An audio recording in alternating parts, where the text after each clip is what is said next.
चला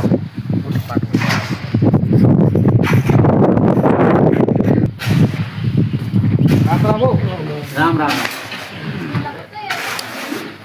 कसा म्हणतात काय नाही हो ते म्हणता आपल्या मजुरीना पैसा देत जाय तुम्ही द्या ना मग किती देऊ आणि 500 द्या बाकी काम झाल्यावर द्या लागलं बरं घ्या घ्या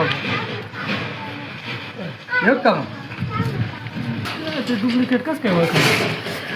ते चेक करायला काय असे अशी वाळी घ्यावा आणि बरं का मनाकडे आहे इकडे ठोकी का अशी ठोकी टाकी घ्यावा आणि हे बघा अशी ठोकी घ्यावा मग अशी उरगाडी का लगेच काही चष्मा फुटणार का नाही फुटणार. म्हणजे आई लोट खरीशी तुम्ही